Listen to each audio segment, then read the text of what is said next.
할렐루야.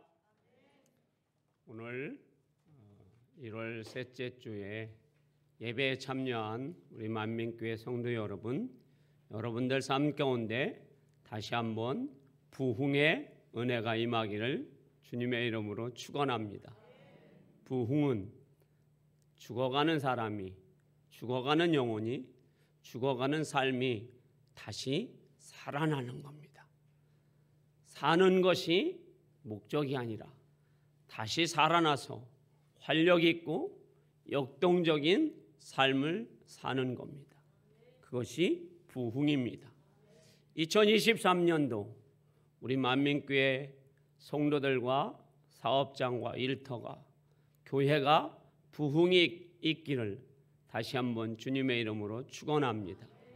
오늘 설교의 제목은 두려워 말고 하나님을 믿으라입니다.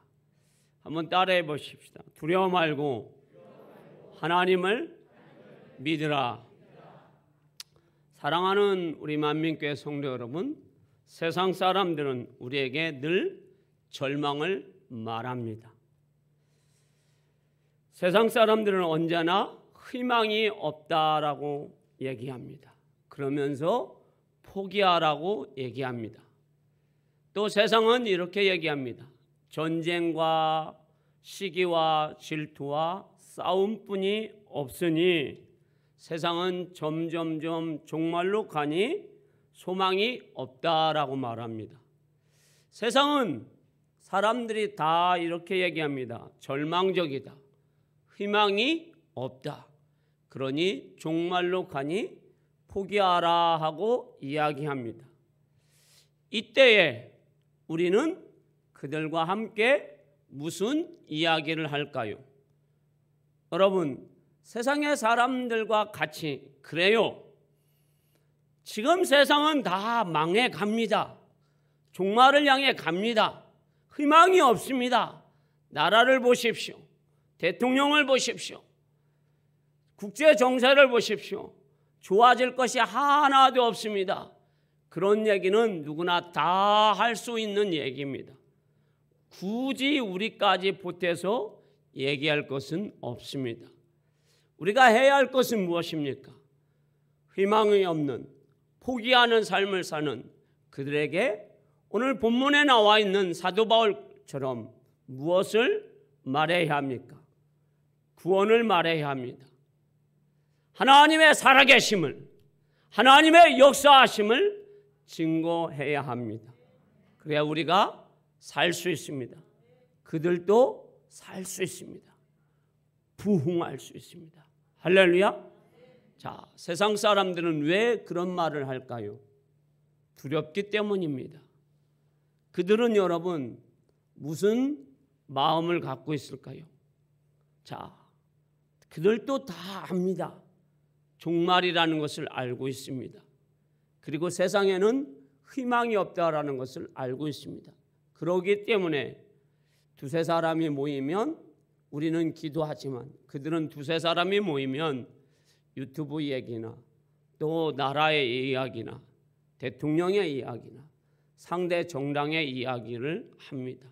이것이 세상의 사람들이 이야기하는 겁니다. 이때 우리는 여러분 그들의 두려워한 마음을 뭘로 채워주어야 할까요? 같이 동조해 줘야 될까요? 우리가 믿고 있는 예수 그리스도, 우리가 믿고 있는 부활을 하여서 우리에게 산 소망을 주신 부활하신 예수 그리스도를 증거해야 될까요? 우리는 부활하신 예수 그리스도, 다시 살아나신 예수 그리스도, 그래서 그들의 영혼을 영원한 생명을 주실 수 있는 예수 그리스도, 그리고 그들의 삶을 포기하지 않고 다시 살아나게 하는 예수 그리스도를 만나게 해줘야 할 사명이 우리에게 있는 줄 믿습니다. 이러한 사명이 우리에게 있습니다. 우리는 어떤 사람입니까? 베드로전서 2장 9절 말씀처럼 우리는 왕 같은 제사장이기 때문입니다. 여러분, 우리는 그냥 제사장이 아닙니다. 어떤 제사장이라고요? 왕 같은 제사장. 여러분, 왕이 여러분 어떻습니까? 여러분, 놀라운 일을 하는 거예요. 여러분. 제사장이 어떤 일을 합니까? 모든 사람의 죄를 사하러 하나님 앞에 나갑니다. 그런 제사장이 저와 여러분에게 하나님이 오늘 인쳐 주셨어요. 은혜 주셨어요, 여러분. 그런데 우리가 여러분 세상의 사람들과 똑같이 살 수 없어요.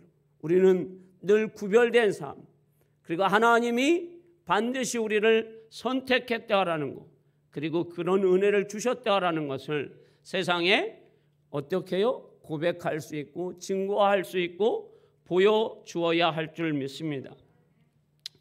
우리는 오늘 사도 바울은 이것을 보여줍니다. 그런데 사도 바울은 그냥 보여주는 것이 아니에요. 하나님의 계시, 우리는 계시 받았다고 하면 놀라워합니다. 뭔 계시를 받았을까? 김 계시를 받았을까? 그래서 놀랍습니다. 그런데 계시는 여러분 하나님의 말씀입니다. 사도 바울은 절망적인 상황에서 하나님의 말씀을 받고 그 말씀을 가지고 죽어가는 276명의 사람들에게 하나님의 말씀을 선포합니다. 그래서 그들에게 희망을 줍니다. 그들에게 살아계신 하나님을 증거합니다. 이것이 사도 바울의 삶입니다. 그러면 오늘 본문의 배경을 잠시 살펴보도록 하겠습니다. 사도 바울은 이제 복음을 증거하는 사람이 되어서 이제 포박이 되어서 묶임을 당해서 로마로 호송을 당합니다. 그 호송 책임자가 백부장입니다. 그 백부장이 사도 바울을 포송을 해서 로마에 있는 가이사에게 이제 데리고 갑니다. 그런데 지금은 대부분 이제 비행기를 타지만 그 옛날에는 대부분 배로 이동 수단을 하였던 것 같아요. 그런데 이제 배를 타고 로마로 가는 길에 미항이라는 항구에 도착을 합니다. 이때 사도 바울이 이제 백부장에게 말을 합니다. 지금 겨울철이니 여기에서 미항에서 겨울을 나고 그리고 이제 봄이 되면 갑시다. 이 지중해 연안은 겨울에 북동풍이 부니까 태풍이 자주 일어나니까 이 276명이 탄 배가 침몰할 수도 있고 어려움을 당할 수 있으니 겨울을 나고 갑시다 라고 이야기를 합니다. 자, 여러분, 우리나라 이순신 장군이 얼마 전 사람입니까? 600년 전, 500년 전 사람이죠. 그때 이순신 장군이 일본과 싸울 때 무슨 배를 타고 싸웠습니까, 여러분? 나무로 만든 배를 가지고 싸웠어요, 여러분. 그런데 사도 바울은 벌써 몇 년 전 사람이에요, 여러분. 2000년 전 사람이에요, 여러분. 그러면 2000년 전에 배를 타고 가는데 배가 얼마나 컸겠어요, 여러분? 커봤자 여러분 지금 고기 잡는 배보다 조금 더 컸을까요? 그런데 지금 고기 잡는 배들은 다 철선들이에요, 여러분. 철로 만든 배예요. 그러나 사도 바울이 타고 다니는 배는 뭐예요, 여러분? 나무로 만든 배예요, 여러분. 그런데 그 배에 276명이 탔어요. 그런 배가 여러분 태풍을 만나면 다 부서지거나 그리고 사람이 죽을 수 있어요. 그래서 사도 바울이 지금 백부장에게 간청을 하는 거예요. 여기 겨울을 납시다. 이 겨울을 나지 않으면 광풍을 만나서 큰일을 당합니다. 그런데 이 백부장이 사도 바울의 말을 듣지 않고 선장과 선원의 말을 듣고 미항을 출발합니다. 그리고 노마를 향해서 갑니다. 처음은 순조로웠습니다. 그런데 며칠이 못 되어서 사도 바울이 말한 대로 큰 광풍, 유라굴로라는 그 광풍을 만나게 됩니다. 그래서 얼만큼의 고생을 하느냐면 14일 동안 음식을 못 먹습니다. 얼마나 광풍이 심한지 자신들이 갖고 왔었던 좋은 그러한 것들을 다 바다에 던집니다. 배를 움직일 수 있는 그러한 도구도 다 바다에 던집니다. 그리고 14일 동안 하늘의 별을, 하늘의 해를 볼 수가 없습니다. 얼마나 어두컴컴한지. 그래서 그들은 14일 동안 지옥 체험을 합니다. 그리고 그 14일 동안 먹지 못해서 굶주림 속에 허덕입니다. 14일 동안 그들은 죽기 일보 직전까지 갑니다. 여러분, 배멀미 해보셨습니까, 여러분? 저는 배를 잘 타보지 않아서 배멀미를 해본 적이 없습니다, 여러분. 차멀미도 안 합니다. 그런데 배멀미를 하는 저희 집 사람을 본 적은 있습니다, 여러분. 제가 덕적도에 저희 집 사람하고 수련회 답사차 가는데 배가 5로트로 갑니다.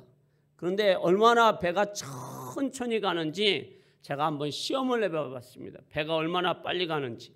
그랬더니 제가 막 걸어가는 거하고 배가 바다에서 가는 거하고 거의 속도가 비슷하더라고요. 제가 걸어가는 거. 그런데 저희 집 사람이 멀미를 하더라고요. 그래서 놀렸어요. 여보, 당신은 지금 걸어가면서 멀미를 해. 그랬더니 저희 집 사람도 멋쩍은지 웃더라고요. 그런데 그 천천히 가는 배에도 멀미를 해서 앉아있을 수가 없어서 저쪽에 가가지고 누워서 그 덕적도까지 갔습니다, 여러분. 덕적도가 먼 거리가 아니잖아요, 여러분. 자, 이렇게 배멀미가 천천히 걸어가는 속도로 배가 가는데도 배멀미를 하는데 여러분, 태풍, 광풍이 일어나는 그 배에 276명이 탔습니다. 물론 선장과 선원들은 많은 경험으로 인하여서 배멀미를 덜 하겠죠. 그러나 광풍을 만나면 그들도 배멀미가 심합니다, 여러분. 그리고 못 먹었기 때문에 그들은 더 심합니다. 배멀미는 뭐까지 여러분 나옵니까, 여러분? 속에 있는 이것까지 다 나옴으로 사람이 죽음 직전까지 갑니다. 그러니 여러분, 그들의 고통이 얼마나 큰지를 우리는 알 수 있어요. 그런데 그 고통 가운데에 그들은 지금 살고 있어요. 그리고 죽음이 눈앞에 놓여 있어요. 이때 사도 바울이 말합니다. 모든 276명은 우리는 다 죽을 것입니다 라고 얘기하는데 오직 한 사람만, 사도 바울만 희망을 말하고 있습니다. 우리 276명은 한 사람도 죽지 않고 살 것입니다 라고 이야기합니다. 왜 살 것이라고 얘기할까요, 여러분? 하나님이 말씀을 주셨기 때문입니다. 여러분, 그 276명의 가장 무서운 적은 뭐예요, 여러분? 절망이에요, 여러분. 뭐라고요? 절망. 왜 절망할까요? 그들의 무서운 적은 14일 동안 굶주린 그 배고픔이 적이 아니에요, 여러분. 희망을 버린 것이 그들에게는 문제예요, 여러분. 암초가 여러분, 바위의 암초에 걸려서 배가 파산돼서 죽을 것이라는 그러한 절망도 그게 절망이 아니에요, 여러분. 그들의 절망은 자신이 살 수 없다는 희망을 버린 절망이 바로 무서운 적이라는 얘기예요. 그런데 그때 사도 바울이 그 절망적인 상황에 놓여 있는 276명에게 하나님의 말씀을 뭐하죠? 선포합니다, 여러분. 할렐루야. 우리는 여러분, 지금 우리가 살고 있는 이 땅도 바로 사도 바울과 별반 다르지 않는 상황에 놓여 있습니다. 사람들은 여기저기에서 아우성을 칩니다. 죽고 싶다고. 그리고 실제적으로 대한민국은 여러분 하루에 40명씩 스스로 생명을 끊습니다. 그것도 여러분 노년의 사람들이 아니라 2030 세대, 20대, 30대들이 스스로들 목숨을 끊습니다. 여러분, 우리 연로하신 권사님들은 일제시대에 6.25 때도 여러분 자녀를 낳으면서도 이 자녀를 내가 살려야 되겠다는 희망과 소망이 있었기 때문에 그 보릿고개에서도 자녀를 잘 키웠어요. 그런데 2030 지금 시대에 여러분 살고 있는 사람들 여러분 얼마나 대한민국이 잘 삽니까 여러분? 그런데도 저 잘 사는 사람과 나 못 사는 나를 비교하면 여러분 이 자존감이 여러분 떨어집니다. 자존심이 밑바닥을 칩니다. 그러니까 삶의 희망을 버리는 거예요. 희망을 버리면 여러분 어떻게 됩니까? 절망만 보이는 거예요. 그러면 그 절망이 여러분 얼마나 무서운 적이 되어서 삶을 포기하는 거예요. 이 포기하는 사람들에게 우리는 무엇을 해줘야 할까요? 사도 바울처럼 하나님의 말씀을 증거해야 합니다. 사도 바울은 그 절망에 빠진 사람들에게 뭐라고 외칩니까? 두려워 말고 하나님을 믿으라 하고 선포합니다. 그것이 오늘 본문 25절에 말씀하고 있습니다. 다 같이 25절을 읽어볼까요? 자, 읽습니다. 시작. 그러므로 여러분이여 안심하라. 나는 내게 말씀하신 그대로 되리라고 하나님을 믿노라. 아멘. 지금 사도 바울은 안심하라 하고 276명의 사람들에게 절망적인 상황에 놓여 있는 그들에게 안심하라고 얘기합니다. 지금 사도 바울은 희망 고문을 얘기하는 게 아니에요.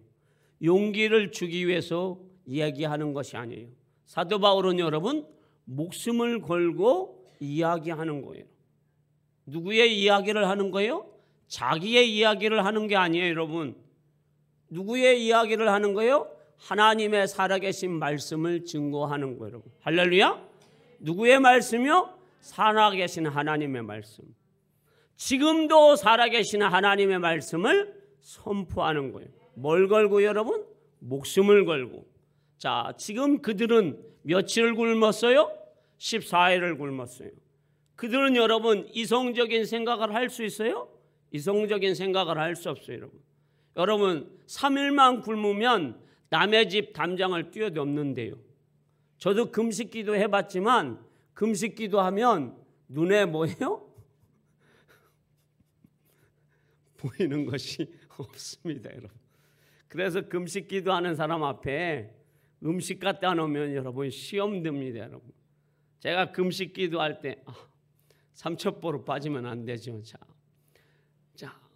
이 지금 14일을 이 사람들은 생으로 굶었어요. 금식기도 하는 게 아니에요. 지금 이들은 풍랑을 맞아서 절망적인 상황이다라고 지금 그들은 이구동성으로 얘기하고 있어요. 우리에게는 희망이 없다라고 얘기하고 있어요. 어디 암초에 부딪힐지 어디로 가서 이 배가 파손할지 모르는 그 극한의 두려움 속에 지금 이들은 지금 생활하고 있는 거예요. 밤인지 낮인지 구별할 수 없을 정도로 칠흑 같은 밤낮이 계속되고 있어요. 그래서 지금은 이 사람들은 절망적인 상황이에요. 그런데 사도 바울은 그들에게 하나님 말씀을 선포하고 있어요. 그것은 여러분 사도 바울이 누구를 신뢰하기 때문입니까? 하나님 말씀. 사도 바울이 하나님 말씀을 신뢰하지 않으면 이 말씀을 선포할 수가 없어요. 나는 하나님의 말씀을 신뢰합니다. 온전히 믿습니다. 그런데 이 신뢰하는 거, 나는 이 하나님의 말씀을 완전히 신뢰한다. 그래서 23절에서 24절에 그 사도 바울에게 하나님이 말씀해 준 것이 있습니다. 다시 한번 우리 읽어보겠습니다. 자, 23절에서 24절 읽어볼까요? 자, 띄워주십시오. 자, 읽습니다. 시작. 23절, 24절입니다. 자, 읽습니다. 내가 속한 바 곧 내가 섬기는 하나님의 사자가 어젯밤에 내 곁에 서서 말하되 바울아 두려워하지 말라. 내가 가이사 앞에 서야 하겠고 또 하나님께서 너와 함께 항해하는 자를 다 내게 주셨다 하였으니. 아멘. 자, 지금 사도 바울이 276명에게 두려워 말라. 하나님을 믿으라. 그러니까 하나님 말씀을 신뢰하니까 지금 사도 바울은 죽음을 각오하고 276명에게 하나님 말씀을 선포하고 있는 거예요. 할렐루야. 나는 반드시 가이사 앞에 설 것이고 276명을 너 사도 바울에게 붙였으니 사도 바울 너 때문에 276명은 하나님의 복음을 들고 살 것이니 그들은 죽지 않을 것이니 그들에게 선포하라는 거예요. 그래서 사도 바울은 하나님의 말씀을 듣고 그 말씀을 선포하는 거예요. 자, 그런데 여러분, 사도 바울이 이 말씀을 선포할 때에 사도 바울의 상황이 어떠냐라는 거예요. 조금 배가 여러분 기울기가 여러분 잔잔해져야 될 것 아니에요, 여러분. 또 하나님이 전능하신 하나님이면 어떻게 해주셔야 돼요?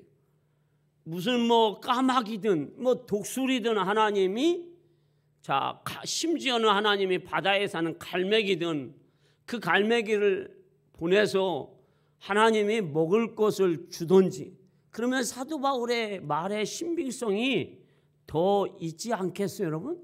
근데 하나님은 그 절망적인 상황에 환경은 하나도 변하지 않아요. 여전히 태풍은 있습니다. 여전히 광풍은 붑니다. 여전히 밤은 칠흑 같습니다. 그리고 여전히 그들은 굶고 있습니다. 그런 상황에서 사도 바울이 하나님 말씀을 선포하는 거예요. 그런데 우리가 오늘 25절처럼 사도 바울은 믿는다라는 거예요. 이 믿는다라는 단어가 여러분 현재형인데 피스투라는 헬라어예요, 여러분. 근데 이 말은 나는 하나님이 지금 이 광풍의 상황에서도 말씀을 할 때에 나는 믿노라. 할렐루야. 상황이 어떻게 되는가 그건 나는 중요하지 않다. 하나님이 나에게 말씀하시면 나는 그 말씀을 믿고 나간다라는 거예요. 그러면 자기는 말해놓고 막 어디 구석에 가서 막 떨면서 하고 하나님 진짜 될까요? 안 될까요? 이러는 것이 아니라는 거예요. 예를 들자면 저희 아들한테 우리 김시원한테 시원아 강원도 철원에 있는 네 형한테 면회를 한번 다녀와 보라. 그런데 오늘 내일 강원도 철원이 여러분 40cm 50cm 눈이 온다고 합니다. 그런데 저희 아들이 아버지 저는 초보 운전이에요. 가도 될까요? 하나님이 지켜주시오. 그래 가라. 그런데 저희 아들은 아버지 제가 가다가 이렇게 어떻게 되면 어떻게 될까요? 저 못 갈 것 같아요. 그렇게 얘기하지는 않지만 갈게요 하면서 두려워해가지고 여러분 가다가 저 서울쯤 가가지고 어디에다가 차 주차해놓고 주여 못 가겠습니다. 이건 여러분 뭐예요, 여러분? 믿음이에요? 믿음이 아니에요. 믿음이 아닌 거예요, 여러분. 그것도 혹시 믿음이라고 할 수도 있겠죠. 그러나 지금 사도 바울이 지금 하나님을 믿는 것은 어떤 하나님을 믿어요? 그 하나님은 예전에도 큰 일을 하시는 하나님, 현재 내 상황에도 이 절망적인 상황에도 하나님은 뭘 하시는 하나님? 큰 일을 하시는 하나님. 그런데 어떤 큰 일을 하시는 하나님이에요? 자, 26절이에요. 자, 26절을 띄워주십시오. 자, 읽습니다. 시작. 그런즉 우리가 반드시 한 섬에 걸리리라 하더라. 아멘. 반드시라고 그랬어요. 틀림없이 이 배는 암초에 걸려서 부서지지도 않고 그리고 어디로 흘러가지 않고 어느 섬에 정박할 것이다. 그거를 나는 믿노라. 그러니 너희 276명도 믿어라. 두려워하지 말고. 그래서 사도 바울은 그것을 자신이 믿고 두려워하지 않는 거예요, 여러분. 그런데 상황은 바뀌었어요, 안 바뀌었어요? 안 바뀌었어요, 여러분. 안 바뀌었어도 여러분 믿는 것이 현재의 나의 믿음인 거예요. 그런데 우리 인간은 여러분 두려워서 늘 어떻게 해요? 상황을 보면 늘 두려움 속에 공포 속에서 어떻게 해요?